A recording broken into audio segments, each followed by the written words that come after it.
Assalamualaikum warahmatullahi wabarakatuh. Alhamdulillahirabbil alamin alladzi yuhibbul muhsinin wa yarfa'u darajatil muttaqin. Asyhadu an la ilaha illallah wahdahu la syarikalah wa asyhadu anna Muhammadan abduhu wa rasuluh la nabiyya ba'dah.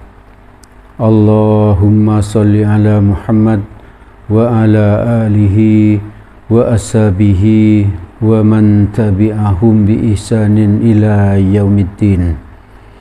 Qala Allahu ta'ala fi kitabil karim, a'udzu billahi minasyaitonir rajim. Bismillahirrahmanirrahim.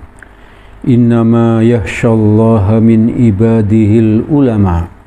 Innallaha azizun ghafur. Jemaah yang dirahmati oleh Allah, mari kita senantiasa terus bersyukur kepada Allah karena Allah telah memberikan nikmat-Nya yang sangat banyak kepada kita. Nikmat sehat, nikmat waktu luang, nikmat kesempatan hidup, nikmat bisa hadir ke tempat ngaji ini, dan banyak lagi nikmat yang telah diberikan oleh Allah Subhanahu wa ta'ala.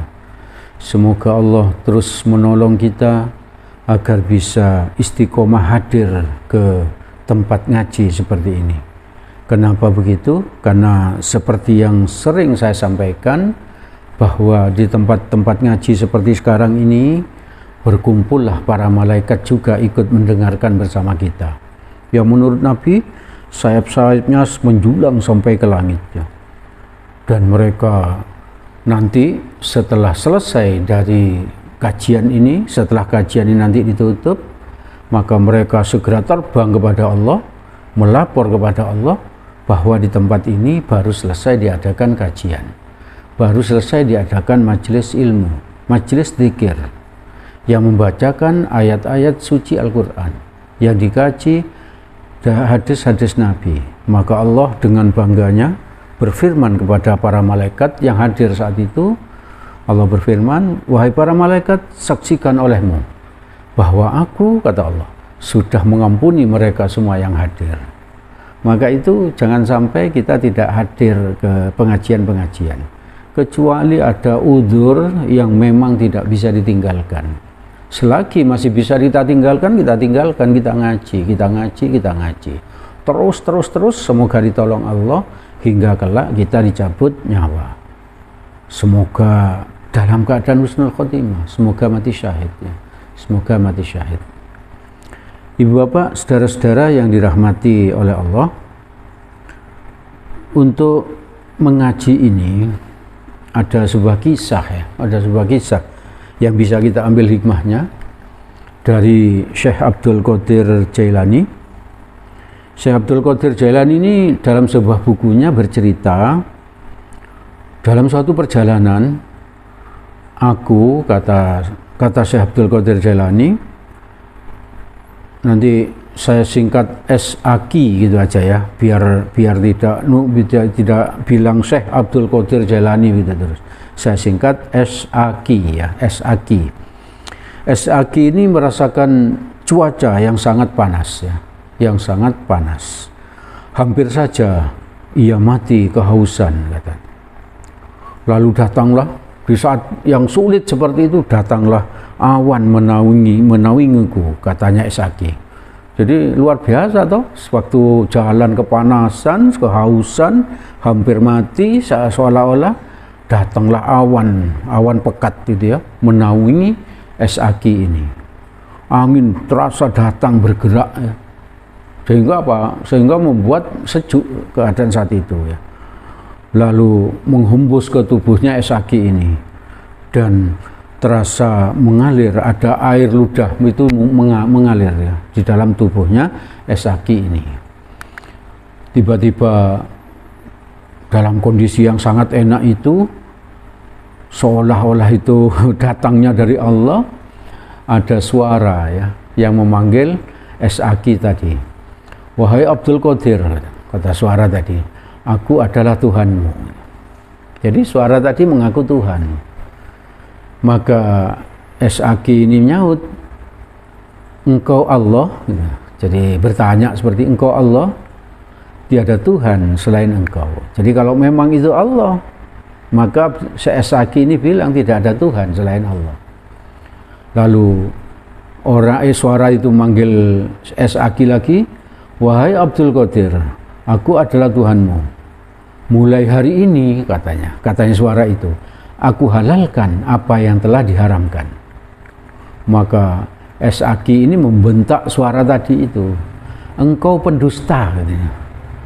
Engkau adalah syaiton, katanya As-Saki. Luar biasa ya, orang yang suara yang mengaku Allah dibentak oleh As-Saki. Engkau pendusta, katanya. Engkau adalah syaiton. Lalu awan hitam itu pun ternyata berhamburan. Ternyata awan hitam itu merupakan sesuatu fata morgana yang dibuat oleh iblis. Terbukti dengan apa? Karena dibentak tadi, karena ketahuan kalau dia itu iblis, maka awan hitam tadi itu berhamburan. Lalu terdengar suara lagi oleh As-Saki, wahai Abdul Qadir, kamu telah selamat dari tipu dayaku. Jadi katanya iblis itu loh, dia mengakui kalau As-Saki ini selamat dari tipu dayanya. Kenapa kok bisa selamat? Ini pengakuan dari iblis nih, penting untuk kita ketahui. Karena pemahaman agamamu yang dalam. Sebelumnya aku telah menggelincirkan 70 orang dengan cara seperti ini. Jadi banyak yang digelincirkan oleh oleh iblis dengan cara seperti itu. Maka kita pun harus berhati-hati dengan cara iblis menggoda seperti ini ya. Dengan cara iblis menggelincirkan manusia yang seperti ini. Kita harus berhati-hati betul ya. Lalu di lanjutan kisah ini, di antara para murid ini, Syekh Abdul Qadir Jailani ini ada yang bertanya, wahai Syekh Abdul Qadir Jailani, bagaimana kamu mengetahui bahwa itu adalah iblis? Jadi yang tadi suara-suara tadi itu bagaimana As-Saki tadi tahu kalau itu suaranya iblis? Maka Abdul Qadir Jailani menjawab, ini penting, jawaban dari As-Saki ini penting untuk kita ketahui dan kita waspadai terus-menerus ya, agar kita terus waspada. Barang siapa yang berkata, katanya As-Saki, telah aku halalkan bagimu dan itu dari ini dan itu. Misalnya ada seseorang yang menghalalkan kita untuk tidak sholat karena kita sudah begini, katanya As-Saki ini, maka engkau dapat memastikan bahwa itu adalah syaiton, itu adalah iblis ya. Itu adalah iblis. Karena sepeninggal Rasulullah tidak ada lagi yang berhak menghalalkan atau apa yang telah diharamkan oleh Allah. Tidak ada yang bisa menghalalkan sesuatu yang telah diharamkan oleh Allah setelah Rasul meninggal ya. Jadi kalau ada yang mengaku-ngaku bisa menghalalkan sesuatu yang haram, itu berarti syaiton, itu berarti iblis. Itu yang harus kita pegang ya. Pernah saya mendengar itu ada seorang yang umurnya sudah sangat lanjut, itu 80 tahun ke atas, terus dibilang ibu sudah 80 tahun ke atas, berarti ibu ini sudah tidak wajib lagi untuk sholat. Itu berarti orang itu syaiton. Karena tidak ada yang menghalalkan segala sesuatu yang tidak diperbolehkan oleh Allah. Sholat itu wajib, bagaimana bisa? Dan harus kita lakukan sampai kita itu meninggal ya. Baru kita boleh tidak sholat ya. Jadi di saat kita sakit keras pun kita masih wajib sholat dengan isyarat ya, dengan hati gitu. Bagaimana bisa orang yang umur 80 tahun ke atas dihalalkan untuk tidak sholat? Nah itu berarti syaitan. Ibu bapak saudara-saudara yang dirahmati oleh Allah, dari kisah As-Saki ini kita jadi tahu bahwa iblis atau jin tidak bisa menipu orang yang pandai, orang yang berilmu. Ini makanya itu penting bagi kita ya untuk terus ngaji ya toh. Ngaji itu sudah banyak keutamaannya tadi itu mendapatkan ampunan Allah ya. Yang kedua ini tidak bisa ditipu oleh iblis ya, tidak bisa ditipu oleh iblis. Makanya iblis itu paling tidak suka melihat orang yang hendak mengaji. Kalau ada orang yang ingin berangkat ngaji itu pasti dihalang-halangi oleh iblis. Misalnya apa? Dengan sangunya yang tidak cukup, atau anaknya merengek minta digendong, atau cucunya merengek minta digendong, atau malah istrinya yang manja-manja gitu minta kita untuk tidak ngaji. Atau kalau dia perempuan yang mau ngaji, tapi kalau perempuan ngaji harus izin suaminya. Bahkan harus kalau bisa itu ngaji bersama suaminya ya. Tidak hanya izinnya, ngaji bersama suaminya. Biar apa? Biar sama-sama bisa ya. Biar sama-sama paham ilmu agama. Jadi kadang itu yang menghalangi kita untuk ngaji itu dari keluarga-keluarga terdekat. Bahkan bisa juga apa? Pekerjaan kita yang sangat menumpuk membuat kita tidak mengaji. Padahal keutamaan-keutamaan orang ngaji itu sangat banyak. Itu diingat-ingatkan oleh iblis terus ya, dihembus-hembuskan di telinga kita, di hati kita, agar kita tidak mengaji. Lah apa ngaji, pekerjaanmu banyak, numpuk, besok enggak selesai gitu. Lah apa ini, dan seterusnya. Iblis berusaha agar kita tidak ngaji. Untuk apa ngaji? Hujan. Untuk apa ngaji? Jauh, dan seterusnya ya. Jadi ingatlah keutamaan ngaji tadi. Satu, mendapatkan ampunan Allah. Yang kedua, tidak bisa digoda oleh iblis, sehingga iblis itu tidak suka kepada orang yang ngaji. Dan yang berikutnya, keutamaan orang ngaji itu bisa bisa lebih utama dari dari ahli ibadah yang tidak ngaji. Nah ini bayangkan, orang yang ngaji, orang yang berilmu itu lebih utama dibandingkan seorang ahli ibadah tapi bodoh gitu. Di hadis riwayat Ahmad, Abu Daud, dan Ibnu Majah yang ini Nabi bersabda, fadlul alimi alal abidi kafadli ala adnakum thumma tala hadhil ayah. Artinya keutamaan orang yang berilmu dibandingkan orang yang ahli ibadah seperti keutamaanku atas orang yang paling awam di antara kalian. Bayangkan, Nabi itu kan gudangnya ilmu ya. Dibandingkan orang yang paling awam, yang paling bodoh, bagaimana? Jauh sekali kan? Jauh sekali. Nah ini Nabi mengumpamakan seperti itu, bahwa orang yang ahli ilmu itu, orang yang ahli mengaji itu, orang yang ahli hadir ke majelis-majelis ilmu itu, dibandingkan orang yang ahli ibadah itu, seperti gudangnya ilmu dengan orang yang sangat bodoh gitu.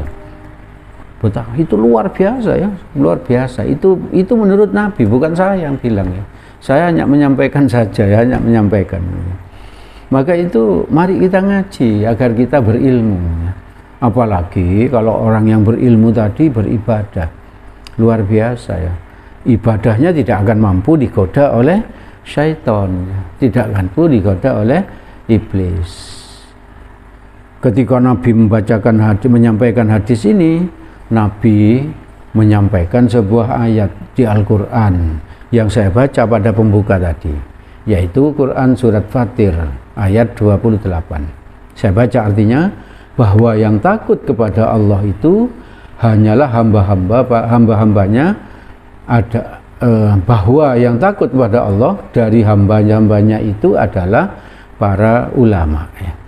Jadi menurut Allah, orang yang benar-benar takut kepada Allah itu di antara hamba-hambanya itu adalah para ulama. Karena apa? Para ulama tadi itu tahu mana yang haram, mana yang halal, mana yang bid'ah, mana yang bukan, mana yang ikhlas, mana yang bukan, dan seterusnya. Dia jadi tahu, sehingga tidak bisa digoda oleh iblis, tidak bisa digoda oleh iblis.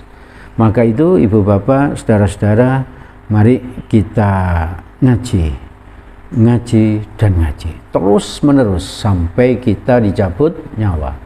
baru kita selesai mengajinya. Ibu bapak, saudara-saudara yang dirahmati oleh Allah, itu yang bisa saya sampaikan pada kesempatan ini. Jika ada yang baik dan benar, itu semata-mata berasal dari Allah Subhanahu wa ta'ala. Semoga ada manfaatnya bagi kita. Semoga Allah menolong kita agar kita menjadi hambanya yang istiqomah ngaji, istiqomah hadir ke majelis ilmu, istiqomah taat kepada Allah hingga kelak kita dicabut nyawa. Semoga dalam keadaan husnul khotimah. Amin amin ya rabbal alamin. Mari kita tutup dengan berdoa kafaratul majlis. Subhanakallahumma wa bihamdik asyhadu an la ilaha illa anta astaghfiruka wa atubu ilaik. Billahi taufik wal hidayah. Assalamualaikum warahmatullahi wabarakatuh.